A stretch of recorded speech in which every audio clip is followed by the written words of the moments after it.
yet. But I hope we will pretty soon.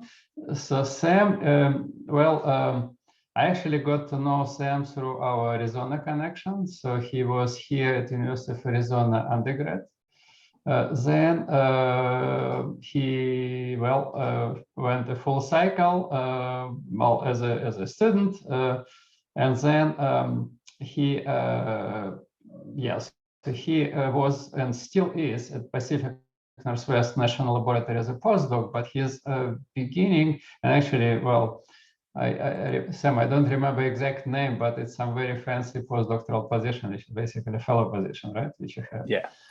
Yeah, and yeah, so as a graduate student, he was at MIT. And so now he is in transition to University of South California. And so Sam is expert on atmospheric, air quality and climate modeling. And he's one of very few people who are trained in this discipline, but who are basically using machine learning. That's his major tool. And so with that, without any further ado, Sam, floor is yours. All right, great, thanks. And so in this transition to the University of Southern California, I finally have completed it as of 2 weeks ago. So I am now only working at one location and am full-time faculty at USC in Earth Sciences. So to get into things, I'd just like to give a brief background because I don't know where everyone is coming from, and I'm sure this audience is reasonably broad. But my work is all focused around atmospheric chemistry and composition. And this is particularly motivated by the critical role that the chemical composition of the atmosphere plays in two modern environmental crises, which are air quality and climate change.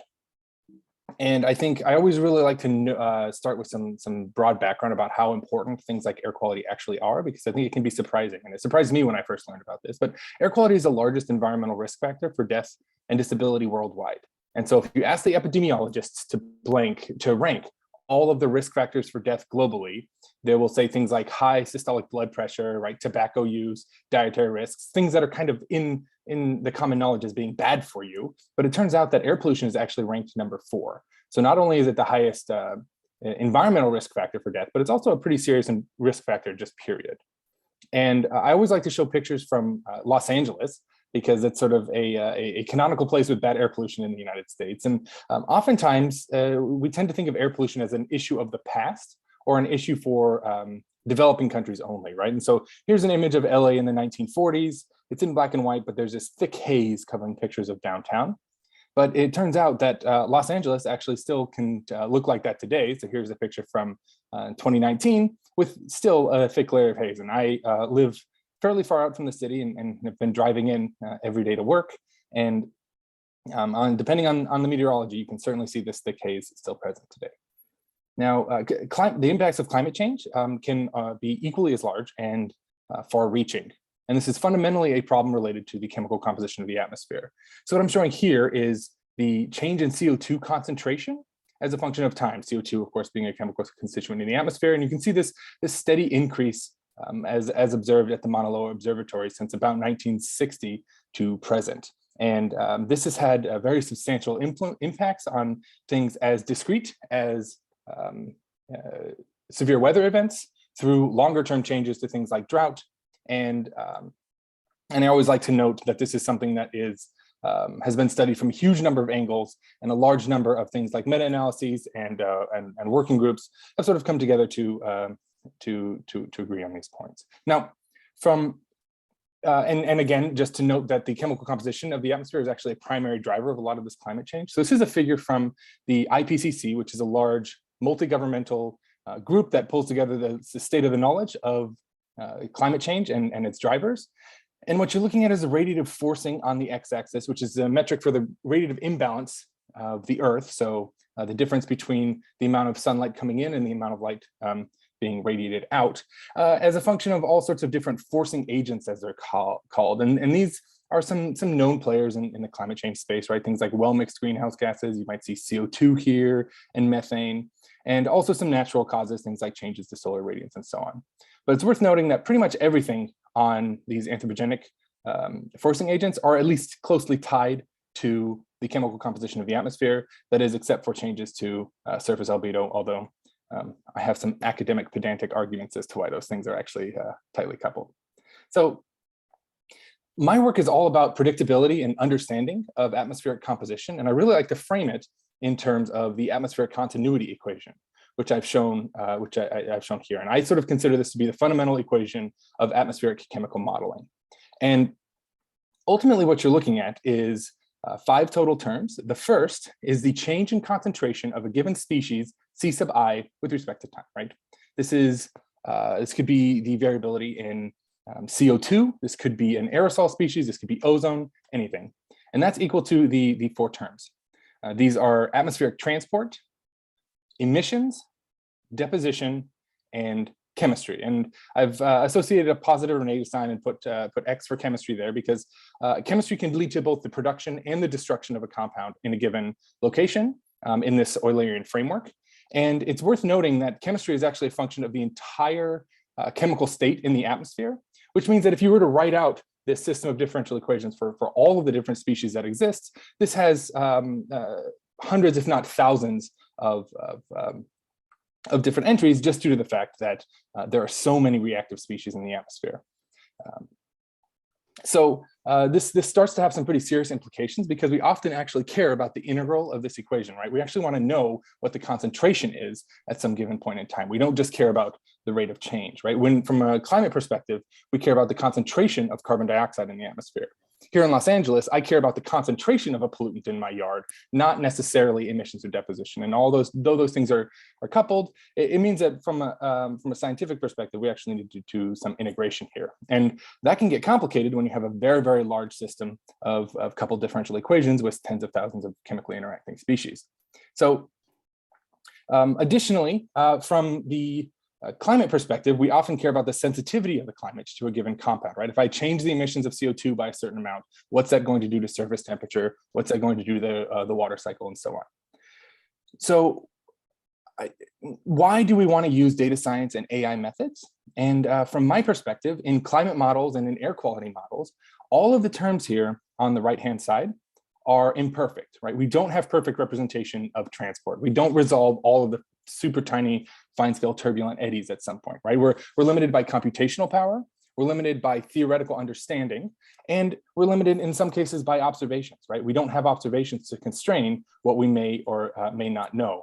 And so while of course all of these limitations are very well studied and well characterized in the research, sometimes we still want to overcome them to make better predictions. And that's where a lot of my research is focused.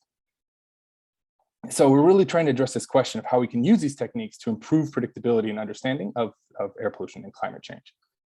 And so I'm going to go ahead and start by just outlining 2 papers I'm going to describe. The first paper I'm going to describe is on... Sam, do you mind interruptions? No, please interrupt as much as possible. I'd love a discussion. Makes me know that I haven't disconnected. Super. You didn't put any diffusion. And you didn't clarify scales. So are you going to hear about So no, that's a good point. And I usually try to have some additional description here, and I should do that. Thank you for pointing that out.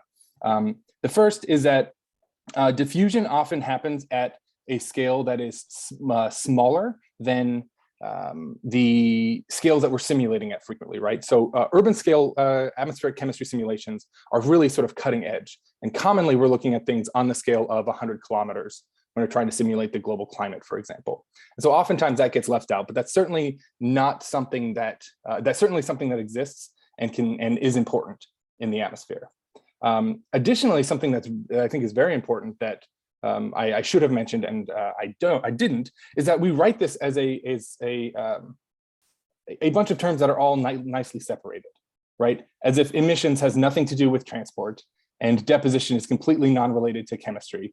But of course, in the real atmosphere, this is a gigantic coupled mess. And we just write it this way so that we can teach students about a continuity equation in a way that they don't, doesn't cause any panic. But in the real world, things are more complicated than just trying to constrain 4 different terms here. And again, the scales we're looking at, I would say the smallest scale that is routinely simulated at for chemistry is still much larger than some of these like computational fluid dynamics type simulations that folks would work on. Things like in a combustion engine that's far smaller than what we work on in the atmosphere. Well, but it's also in atmosphere there is, well, its own velocity-related scales, and many standard transport phenomena in atmosphere would require, diffusion would be on centimeters, and I don't know, you probably will be talking about centimeters too. Yeah. But in any case, we can go on and discuss it. So any additional words about how you're going to model velocity? I mean, turbulence. So yeah, often turbulence, this is actually a major area of machine learning research in atmospheric modeling right now. But turbulence is typically parameterized at some point, right? We have, we commonly consider it to be a subgrid scale phenomena. I'm not actually going to talk a lot about modeling and how we actually do the numerics in this talk. But in the Earth system modeling, the climate modeling, and the air quality modeling space, we typically split the atmosphere up into a bunch of different boxes and on some sort of approximately spherical grid, and calculate for each individual box the state of the atmosphere and move forward. Typically, the grid sizes in this world are greater than 10 kilometers, commonly 25 to 100 kilometers. And so when we think about simulating something like turbulence, nearly all of that is smaller than that grid scale. And so we have to approximate that to some extent. And these are typically done through what are known as subgrid scale parameterizations.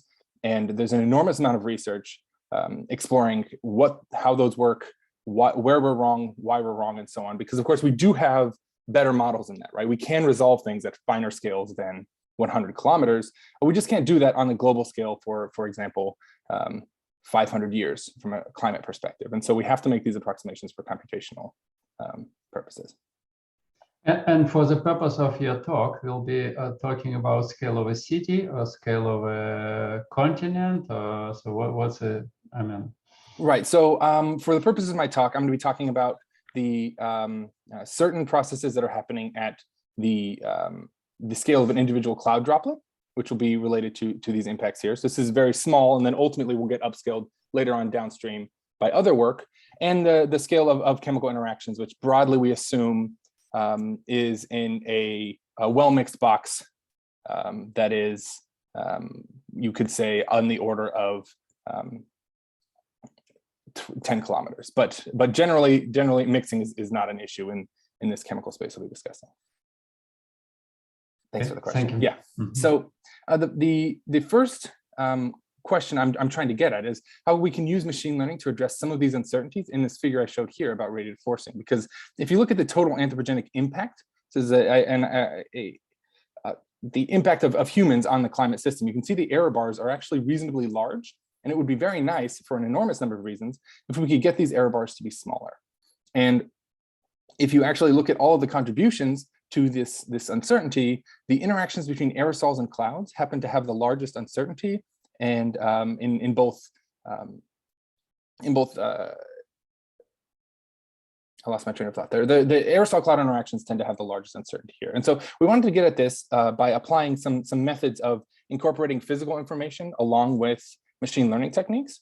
And so while this isn't directly related to the air quality work I know that City Air does, this is really closely tied because of course we are still studying atmospheric composition, and we're going to be trying to tie in some connections there from known physics of things like aerosol and so on.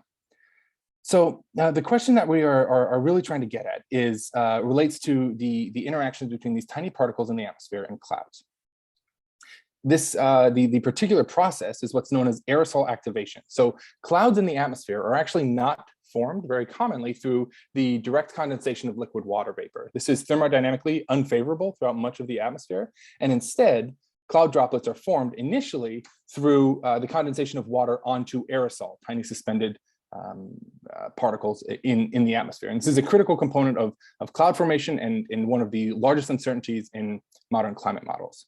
We have numerical simulations that explicitly resolve these processes from things like first principles nearly, right? Where we can talk about the influence of the spherical shape of a particle and the chemical properties of that particle and the physics of the atmosphere that's occurring and resolving things like turbulent flow, which matter a great deal on the edges of clouds and so on.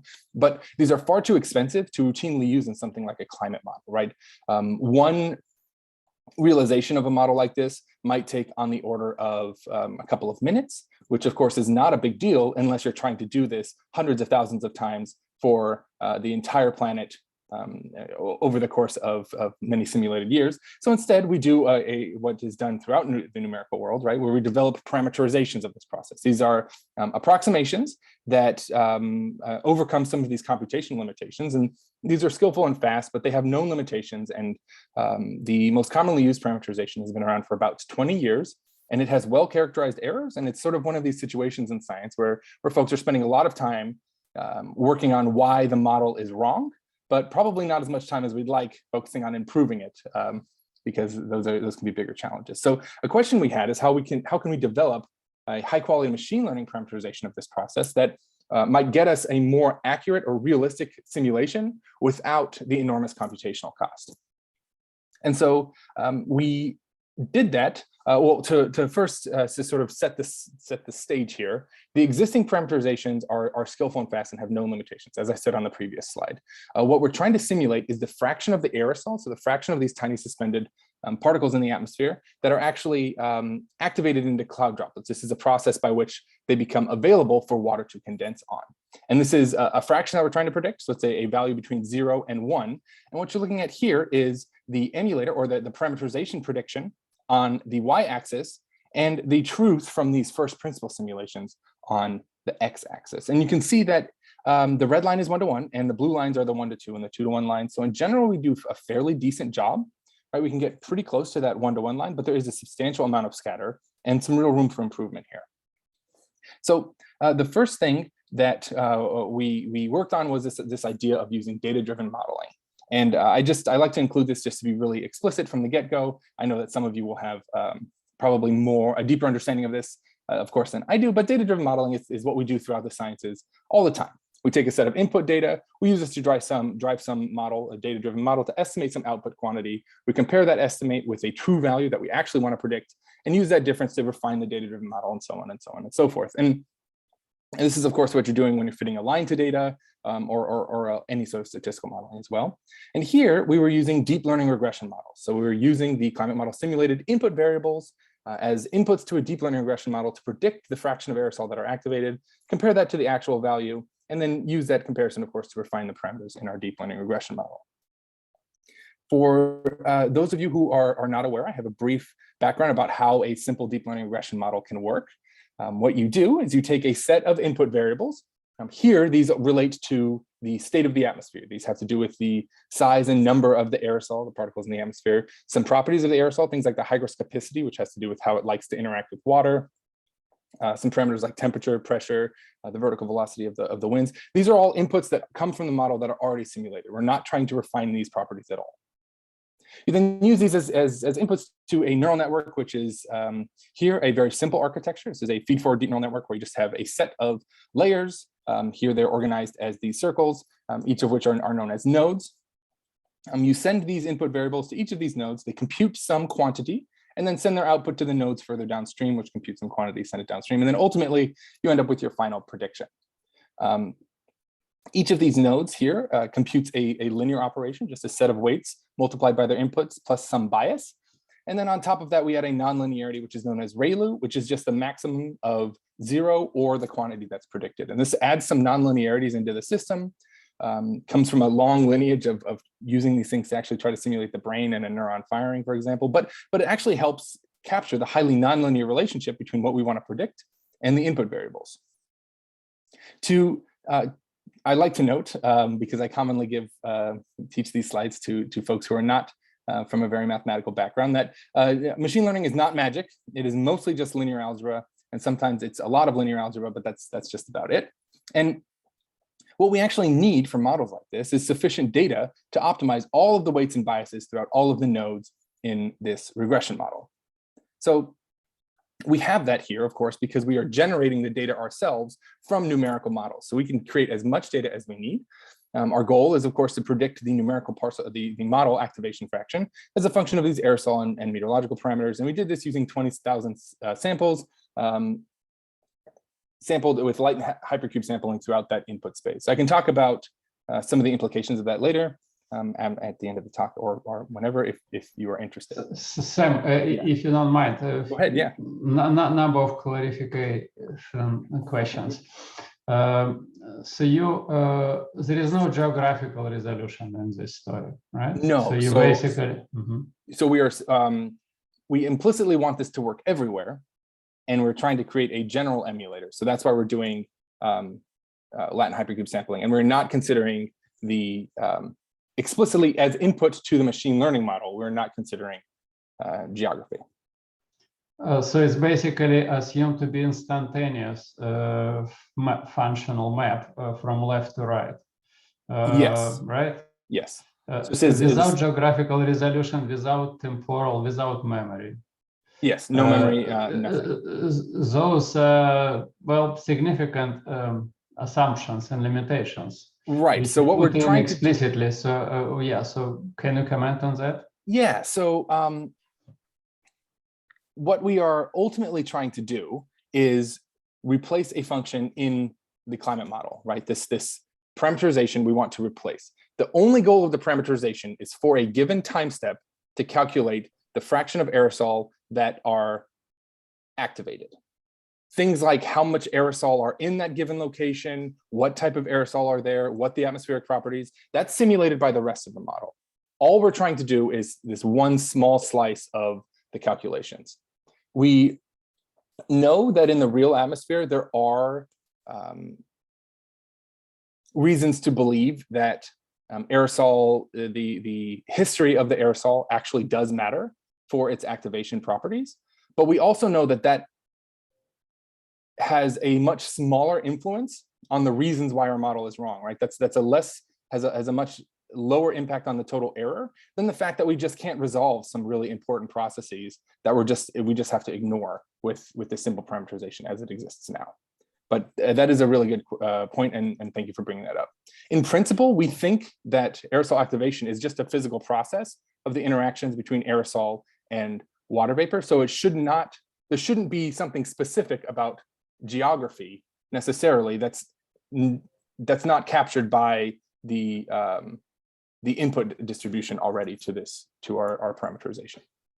Well, okay, so I certainly can argue with that, or actually, yeah, but no, it's clear. So that's assumption. And maybe another, I don't know if you're planning to go into that, but within this seminar series and in general, in other disciplines, other applications, we are now discussing much more intimate integration of this neural network concepts with ODEs, PDEs, like, well, you show advection diffusion equation. In particular, you can, instead of making it on a really high level, like what you're doing here, you can try to represent some functions embedded in advection diffusion equation by neural network. And that will be, we sometimes call it physics informed or science informed machine learning. Yeah, so I'm talking about that in 2 slides. Okay, so okay, thank you. But no, that's a really good point. And actually, I thank you for bringing that up, because there's some historical context here that I would like to address, which is that there have been an enormous number of papers published about how machine learning can hugely benefit the climate modeling space. I would just, almost every paper is this case study of showing how machine learning will help us do a better job with advection. Machine learning will get us better turbulence. Machine learning will get us better radiation in the model. But almost none of those actually take their developed technique and put it into a climate model and actually run it. Of course, because there are a large number of technical issues that are not necessarily scientifically very interesting, but how do you get this trained neural network into Fortran is a common question people have been grappling with. How do we actually realize the gains that are promised in these case studies papers in a real climate modeling space that a large number of climate modelers are actually going to use? And so that's something that we were really interested in addressing here. And it is one of the reasons why you'll notice that our techniques are fairly simple. And that's because currently the available technology to get something like a neural network trained in TensorFlow or PyTorch to work well in Fortran requires a set of tools that are really highly tailored to some specific environments. This is changing rapidly. So if you're watching the recording of this talk in a year, this might be completely false.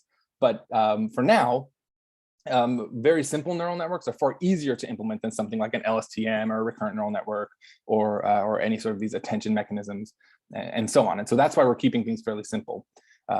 Some examples of this completely failing are some work trying to emulate atmospheric chemistry using random forests. And they found that the random forest chemical solver was a little bit less accurate than our existing integration techniques, which probably doesn't surprise many applied mathematicians, but it was also like 4 times slower in the Earth system model. So unless you actually have good integration of these tools into your modeling tool techniques like Fortran models, the game you just don't get what you think you're going to get. So on this note, and yeah. since you mentioned Fortran, is there any move in Earth modeling, or system modeling community towards Python, and basically instead of saying that, well, whatever is not fitting in our old-fashioned Fortran programs, screw it, adjust those. I actually have similar questions in discussion to folks doing quantum chemistry, for example. They also made it to well, often Fortran. So there are a lot of sometimes C. So what's going on on this level? Yeah, so there are a lot of both technical and, to be honest, social reasons why Fortran sticks around, right? It's the language that all of the modelers were trained on, and so if we switch the model to something like Python, that can be a bit of some effort. However, I know for a fact some friends of mine have written a large eddy simulation, which is not a global climate model, but it does resolve a lot of these turbulent flow questions that we're talking about in Python completely. And there's an effort in to write a new climate model entirely in the Julia language out of Caltech and MIT and a variety of group and JPL, a variety of groups there. It turns out that this is not easy, and it's quite an enormous effort that oftentimes does not lead to new science papers. So program managers can be hesitant to fund something of this sort of scale, which is always the challenge, right? Is that we're sort of operating in this social world of science. But I think ideally it would be better to work in a language that's a little bit easier to operate with modern tools. Something like Julius is very exciting. And Python, I think there are roles for it, although I do think that ultimately, unless you are very good at writing high performance Python code, it's very easy to write very slow Python code, which is not, when you imagine like a graduate student developing a climate model, that can tend to be a problem. Super. It's certainly all of those will be subject for many discussions. Maybe in this, it's exciting. In this forum. Yeah, very good. Super. Yeah, cool. So the base parameterization skill is fairly good. If you remember what I mentioned before, this is the base parameterization on the y-axis, the true value on the x-axis. We're fairly close. This is called the ARG scheme because that's what it's called in the Earth system modeling community and the climate modeling community. And what we found is that if we take those same set of inputs and just instead of using the ARG scheme, we use a simple deep neural network, feed forward, again, as Misha mentioned, quite simple, you find that the performance is much better, right? The activation fraction on the y-axis again and the true value on the x-axis, we're much closer to that one-to-one line and things look a lot nicer. I want to note here on the bottom, we tried a bunch of other machine learning emulator methods, including just a penalized linear regression approach and boosted regression trees from the XGBoost package. And we find similar results, although the deep neural network tends to perform the best. And again, keeping things simple allows us to actually implement it into the climate model. Now, we had this question of how can we improve accuracy further, because of course, replacing this parameterization, which has some known physics and a lot of behavior that has been well characterized, with a deep neural network completely erases a lot of existing domain knowledge. And so we're curious how we could improve this further. And so we took a technique from the machine learning world known as regularization. This is just physical regularization, which is a quite simple constraint on your machine learning parameterization using known physics. Regularization here is just the process of adding information in order to help you solve an ill-posed problem or prevent overfitting. And we contrast this with the physically naive approach, where we take the physically naive approach is you just take your set of inputs, use that to drive your machine learning model to make your prediction. Here, we first calculate the value using the ARG scheme, this parameterization that we know and love and already exists, and then calculate the difference or an addition to that scheme that would get us a better prediction. So of course, this is also known as a variety of other terms here, residual learning, bias correction, hybrid learning. We call it physical regularization here because we came at this from trying to get a better model fit perspective. But I, of course, recognize that there's a bunch of different ways that this could be called. Stated mathematically, a little bit more simply, we have our initial version of calculating the activation fraction is just some machine learning function of our input variables. Doing this in this physically regularized approach, or very simple physically informed approach, so to speak, is just calculating the bias associated with our existing model. And this allows us to implement this very simple constraint into a climate model in a very simple way, which is really, really convenient if we actually want to use this online and get things working well. And so to reach that practical application, this was a nice approach.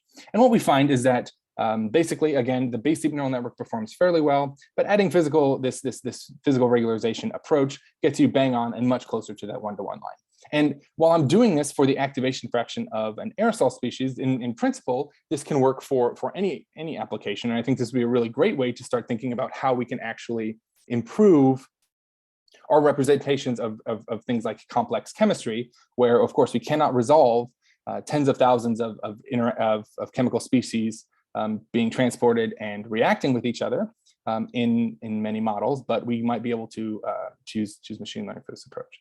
Something that we really liked about this technique was that it really helped performance on things like edge cases. So you're looking at the deep neural network here, now looking at only the lowest 10% of possible predicted values, so 0 to 0.1 instead of 0 to 1. And you can see that the base deep neural network overestimates pretty hugely down here.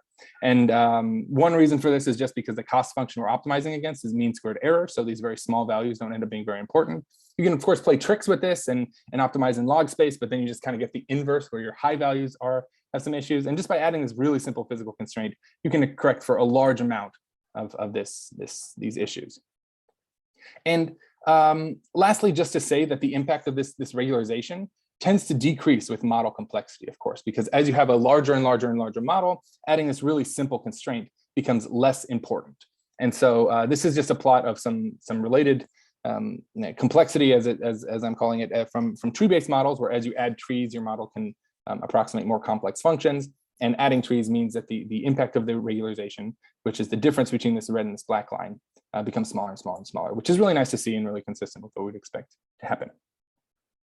So ultimately, we've developed and demonstrated, of course, this is not some groundbreaking machine learning technique, but we've demonstrated that this works, and it's actually a fairly effective strategy for improving machine learning parameterization performance. And we've actually implemented this into a climate model and got it running online. And we found some surprising results, including some related to the fact that by doing Latin hypercube sampling, you end up with a model that is aims to optimize performance everywhere. But of course, we don't want a model that will optimize performance everywhere. We want a model that is optimized for performance on the joint distribution of input variables that is likely to occur in the real planet Earth. And so thinking about how we're actually training these models and so on, I think is something that's very interesting. So that was the first project that I wanted to describe. But of course, there's some other alternative approaches that we can take. This is not the only way to use machine learning to try to understand more about the chemical composition of the atmosphere. You can do things like use some of these interpretable or explainable AI techniques to both develop models that are easier for humans to understand and just explore model errors. So we've done this for the physics of light and temperature in canopies. And I have a paper currently in the final stages of review, looking at lightning formation in the atmosphere. You can also use field observations directly for parameterization development. And we've done this using some measurements of ozone in the atmosphere. And it was very interesting to see that if you train something like a neural network on observations alone, you can actually beat out some of the theory-based modeling approaches with some important caveats. And then lastly, you can simply use some modern data science techniques. I should say modern in quotes, because I'm going to be talking about some graph theory work that technically, I guess we could have done back in the 1700s for model development and understanding. And this is what I'm going to be discussing for the rest of this talk, a paper that we published a year ago. So So Sam, on interpretability, yeah. So are you planning to discuss it in a little bit more details? I will not, no, Okay. yeah. Okay, yeah. So maybe then we'll put it offline later on, because it's certainly quite a lot of interest on that. Yeah. I think it's exciting, but challenging to actually. Well, the definition of what is interpretability or Yeah. explainability Sure. that's probably may differ. Okay, never mind. Yeah. Sure. No. Yeah, we can chat about that later. Graphs. Right. So this idea of using graph theory for better understanding the chemistry that occurs in the atmosphere, and really from the continuity equation framework, this is really focused specifically on this chemistry term here in this equation. And right, so to get right into it, I wanted to briefly describe, and this will probably be a bit painful for those of you who are applied mathematicians in the audience, but I spend most of my time speaking to atmospheric chemists and geoscientists who have no idea what a graph is. So I like to have a little slide just basically describing what graph theory even is, which is a mathematical framework to study pairwise relationships in a particular system. It's a set of vertices. It's broadly contains a set of vertices. Here they're drawn as circles in PowerPoint. Vertices or vertexes or nodes connected by edges, and those edges connote some relationship that we might be interested in. So how do we actually model a chemical system this way? Well, as it turns out, you can take a set of chemical reactions, and these are two chemical reactions that we actually use in air quality and climate models. There are some peculiarities to the ways these are written that have to do with the numerics. I can talk about those offline if you're really interested in chemical balance, but suffice it to say, we can take these two reactions. This is the oxidation of carbon monoxide by OH, which forms CO2 and HO2, and the oxidation of formaldehyde, it's this compound here, by OH, which forms CO, HO2, and H2O, water. And you can rewrite this as a system of differential equations that you're going to integrate. And instead of doing it, which is commonly how we actually explore the space, but instead of doing it in that world, you can actually also rewrite this as a graph, which is something that I was really excited to learn, speaking with some of the mathematicians at PNNL back when I worked there.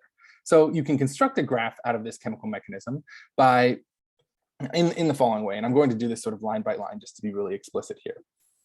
You start with your two reactants here, CO and OH for your first reaction, colored in blue and called it R1, and you draw an edge connecting those to a reaction vertex. This is denoting the fact that CO and OH actually react with one another. Then from this reaction vertex, you draw edges directionally pointing towards their two products, which are CO2 and HO2. You then can add the next reaction in, which first starts with adding your products here, formaldehyde and OH. OH is already on this plot. This is hydroxyl. And you draw arrows connecting that to an R2 vertex, which denotes that formaldehyde and OH react in reaction 2. And then you draw edges further connecting this reaction vertex to the rest of the species here for CO, HO2, and you add a vertex for water. So this is what's known as a directed bipartite graph. It has a lot of really nice properties. In the chemistry world, they refer to these as species reaction graphs. And this has not really been explored in the atmospheric chemistry space all that much to date. And so the question is, why is this useful? I've flashed that up here now. And one of the things that you can do from a graph like this is really start to easily understand the ways in which your chemistry, or your chemical mechanism, as we call it in the chemistry space, is connected. So if you wanted to know what the sources of CO2 are in this chemical mechanism, you can just sort of march backwards, and you can see that CO and OH lead to CO2 formation, but formaldehyde also leads to CO formation. So formaldehyde, CO, and OH all lead to the formation of CO2. Of course, in a two reaction, as written down here, you can just do that with your eyeballs by looking through this system. But in the real world, we have upwards of 20,000 reactions that we might be interested in studying at the same time. And as they call it in manuscripts, ocular inspection no longer works unless you have a very dedicated graduate student. So Sam, couple of clarifications. Sure. In this graphical model, should I think of probabilistic graphical models? So will it be deterministic or probabilistic? That's one question, and deterministic. And you'll assume that only rates are kind of factor functions, right? This red and blue.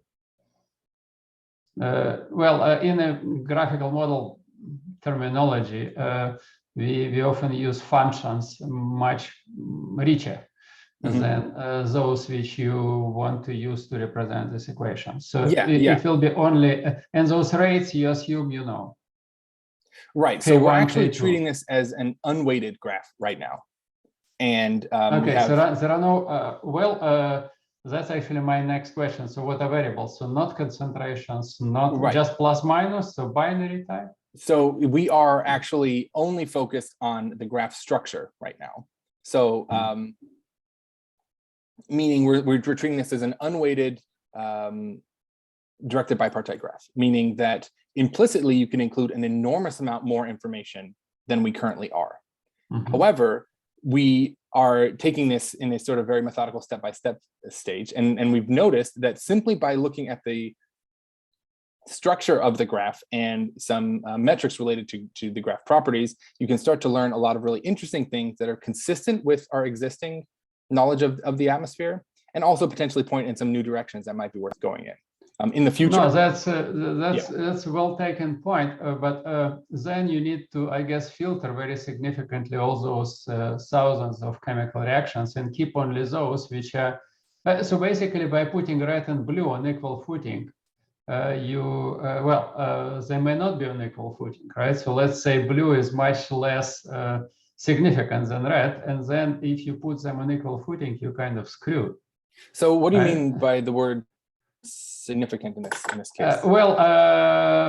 Again, so if I'm not referring to quantitative characteristics like concentrations, so if in this chain of reaction, right? So CO, OH, and HO2, right? So they may be blue depend on those as inputs, and if their concentration is insignificant or just one of them is okay, this is a great question. This blue is completely not relevant. Absolutely right. So what do we do if we have no formaldehyde in the atmosphere, right? If we have essentially one formaldehyde molecule and 600 trillion CO molecules, right? Then we end up with this space where, just taken to the comically absurd level, this reaction 2 really doesn't matter very much, and reaction 1 matters a great deal. In the majority of atmospheric models right now, we have already implicitly adjusted for reactions that are completely unimportant, because these mechanisms are designed by humans. We're mostly not trying to write down everything that occurs. We take the set of things that occur and are important. And so the comically absurd versions are already largely removed.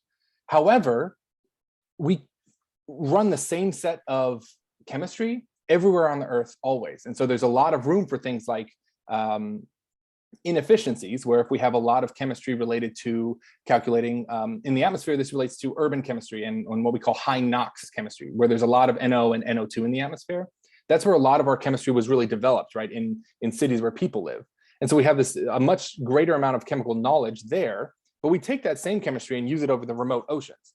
And so we end up with a large number of inefficiencies in the system. But from our perspective, we still tend to simulate the exact same chemistry. So this structure of the graph, as it's used in the atmospheric chemistry space, would actually remain constant wherever it goes. And an example of something that happens very, very quickly in the atmosphere that we just don't include because for structural reasons it's not there. If you look at this reaction 2, this formaldehyde oxidized by OH, and there are only 2 oxygen molecules on the reactant side, but there are 4 on the product side. And what's actually happening is, if you were to ask a chemist what would occur in this space, they would say that there would actually be a loose hydrogen atom just floating around.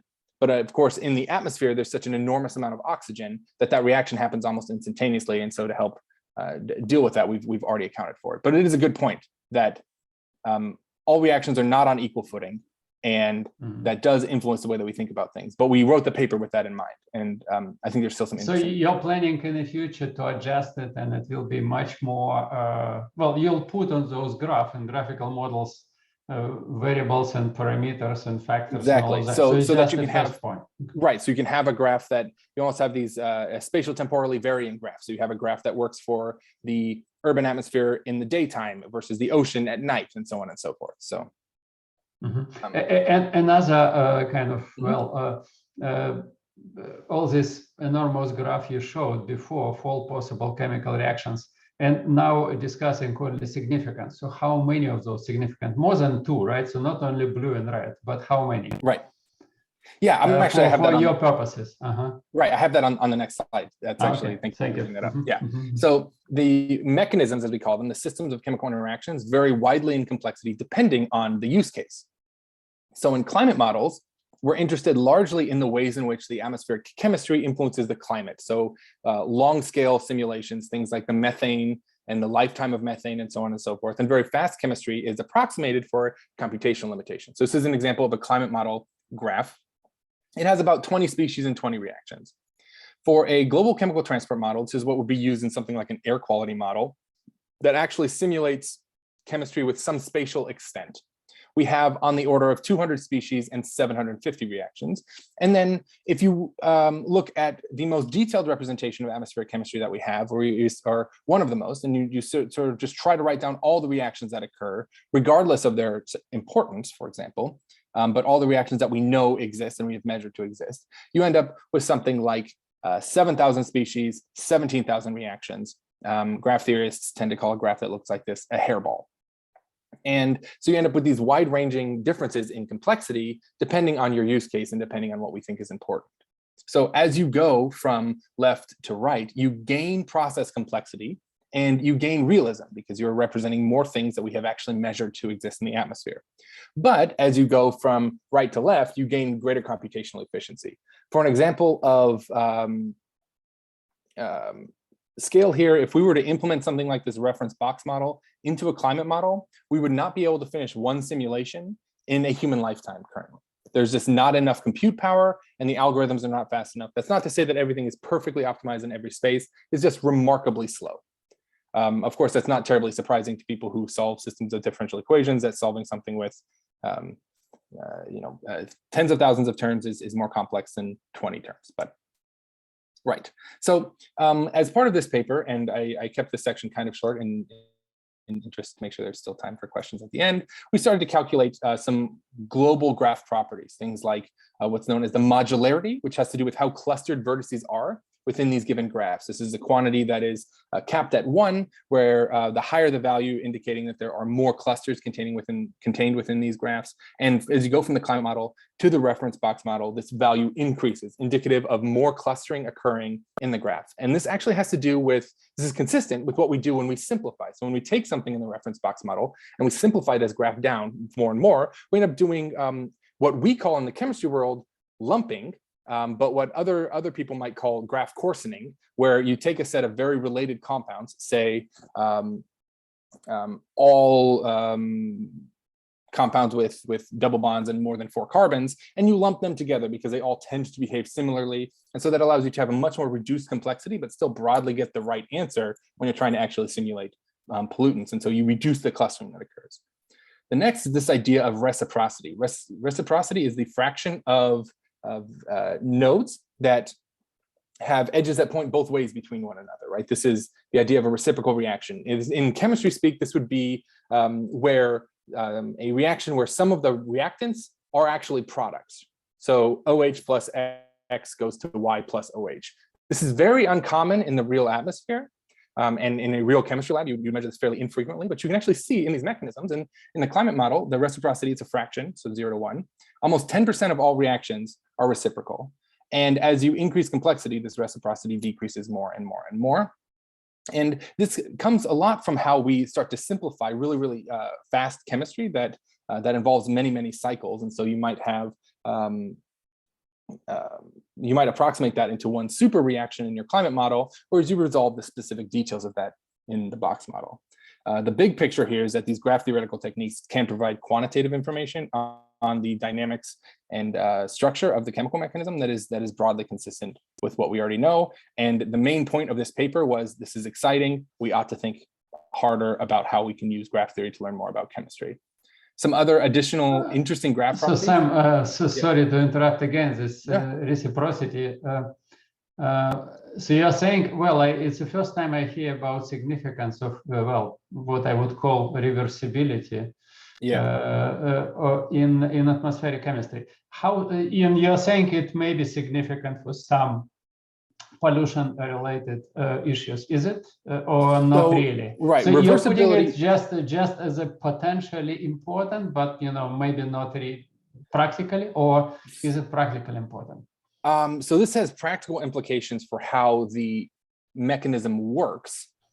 And we thought this was an interesting result that points to some consequences of design choices that were made in the development of these mechanisms.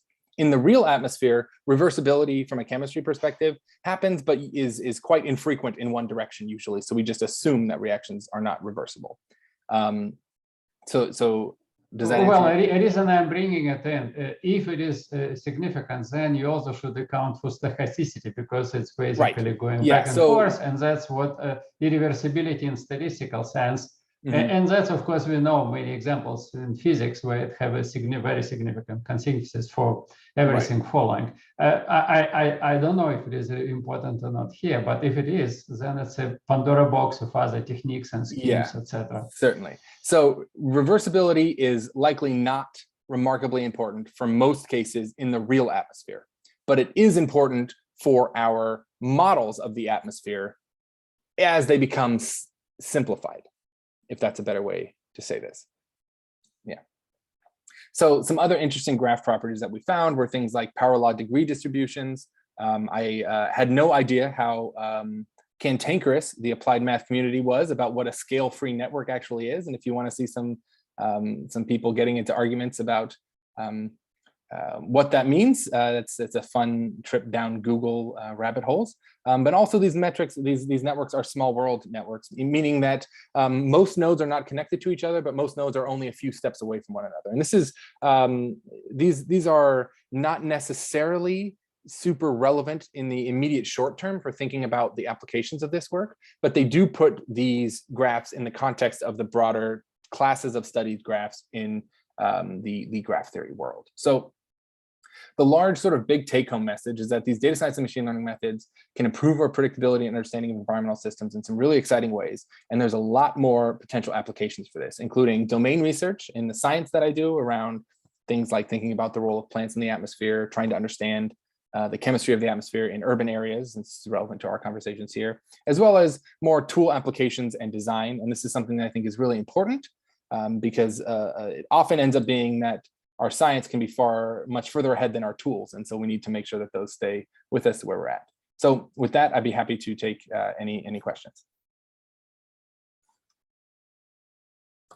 Super. I guess I should pass it to others. I can keep asking. We have tons of questions. Any questions to Sam? Right.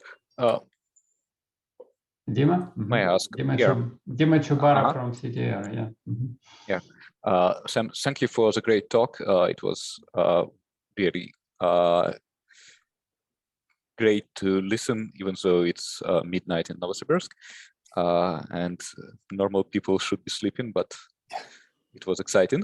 Thanks. You guys are not normal. I wanted to ask one question. Did you study the relationship between learning rates and those graph parameters? So in the deep learning project, the initial one, we did explore the impact of learning rates. We did a suite of hyperparameter optimization tools. We didn't explore it in an enormous amount of detail, but we did things like search over various learning rates within Keras, for example, and explored the learning rates in the XGBoost implementation. From the graph theory perspective, that was just a simple static graph that we didn't do any learning on yet. But I do think that graph neural networks have an enormously untapped potential in air quality research. So I was wondering whether there is some intuition, like this very simple kinetic model, you will get not so fast, slower learning rate or faster learning rate, something like that, and increasing the complexity of the kinetics. What would be the effect of the learning rate? Yeah, so we have found in general that we are not remarkably sensitive to the learning rate in terms of hyperparameters. I think there's still I would be very interested in a more rigorous and explicit exploration of our sensitivity to these different hyperparameters, because we have not delved into this in extreme detail, but more just noting that as you explore that parameter space, it doesn't have nearly as large of an influence as other hyperparameters tend to do. Right. Thanks.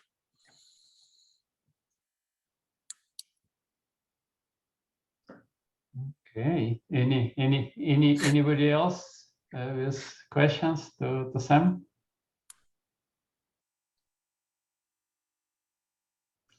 Yeah, so there are a lot of topics we really need to. Yeah, so I maybe also wanted to mention for CTR folks with Sam and Avi and also Armen. We put together a proposal. It's pre-proposal where actually CTR is mentioned as a main industrial partner, and proposal on scientific machine learning. It includes other applications, and we certainly will be planning to be in a lot of discussions on kind of not only on application side, but also on a kind of foundational AI side related to that. In particular, all these questions of explainability, so trust in what you're producing and how to merge AI or machine learning into application, in particular quality modeling, will all be discussed. Well, it's the first time I heard from Sam about this. Well, Fortran versus Python. Or Julia, right? So we're basically modern programs with good capability of automatic differentiation, where we can basically immediately use all this power of high dimensional optimization. So it certainly will be quite a lot of discussions. I also very much want to go further, Sam, into a probabilistic graphical model. So basically putting on your graphs other stuff. Yeah, I think there's other, but important details and start differentiating. Yeah, and I think there's a lot of really interesting questions around that, and it really starts getting into the granularity of the use case, whether we're studying our computational systems or the scientific system, and what we want to start learning from there. I'm very excited about this graph theory idea. But the DOE was not as interested in supporting it, and so I got this faculty job. Well, come on, DOE will be flipping so many times on that, and not only DOE, others too. Sure. Also, maybe I want to mention that you specifically focus on putting graphs for chemistry, but you can also use graphs, now special temporal graphs, for everything related to to advection. Right. Yeah. Basically, to transport, and especially when time scale and spatial scales will be comparable, that have a lot of sense, not to separate. I agree. Actually, yeah. So a couple of folks in the audience from my team are more or less doing this machine learning graphical model physics and form for fluid mechanics problems. Great. We didn't discuss chemistry at all in this fluid mechanics, but that's certainly very important. I mean, it's very cool direction. Yeah. Yeah. Cool. We'll ask just one question. Maybe it's not a question. Maybe just some mention. Thank you for great talk. It was extremely interesting, and I need some time to understand all these. And what I'd like to mention is the following. So we're going to deploy experimental air quality monitoring network with some given parameters, and maybe it will be possible to provide some specific design of this air quality monitoring network in order to be able to to prove or to to improve for example your models you're talking about. So we are ready to provide this experimental test bed setup, and probably it's a good idea to discuss how this experimental network should be organized. How should for this network to be useful for also for for your work. Yeah, I think it's a really great and really exciting aspect of these sensor networks that go out. Actually, my roommate from grad school has runs a sensor network company as well. So I've been indoctrinated into how cool Sam, you already mentioned it to me once, and well, yeah. Dima Trubitsyn is the founder of the CTR. Oh, and good, yeah. Maybe will be good if you can bring your roommate. Well, Dima, apparently Sam, when I told him about what you guys are doing, he says that, oh, I had a roommate who is doing similar things I guess on so CTR is kind of now global. They're also in the US. So maybe Sam, we can we're looking for speakers in this series, and we want to learn. So maybe you can yeah, I'll reach out to him and see how he goes. He can be. What is his name? His name's David Hagen. He runs a company known as Quant AQ. I think they are exploring different. They're coming at this from a slightly different perspective, where I think they, there's a lot of air quality sensors that are more about showing pretty pictures than doing scientific quality work or public health quality work. And so I think they came at this from trying to cheapen very expensive instruments, and he can tell you much more about what he does. But at any rate, I think it's very exciting to try to figure out how to dig deeper into these questions. And actually, Ave Ariano, who has spoken earlier in this, has done specific work on network placement for improving scientific estimates of various quantities. So he would be the perfect person to talk to about that. I could broadly tell you some things that I think would be interesting that any atmospheric chemist would tell you, but I think Ave could give you very specific or much more specific techniques that you might be able to use. And on that note, well, actually, while we've been waiting for you, Sam, we've been chatting, and Dima, actually two Dimas, so Trubitsyn and Chubarov, they were suggesting that, actually Trubitsyn was suggesting that maybe not next week, but in 2 weeks, CTR will tell basically why they're interested in all these scientific discussions. Why? So I hope you'll be able to attend. But another kind of input or kind of timeline suggestion. So Dima Trubitsyn will be spending, will be here in US, probably in Tucson, but in California maybe too, in February and March. That's as far as I understood. So are you planning any trip to Tucson, or it actually would be probably, well, it may be over Zoom or maybe in person, but it would be very good to come together in one room. I mean, with Ivy and with you and probably Armand too. Yeah, I mean, please keep me posted on that. I don't have any explicit plans yet, but I'd be happy to hear what you're doing. I am rather housebound with 2 kids under 2, but I am, living the life. So please keep me posted anyway. Yeah. Okay, super. Okay. Good.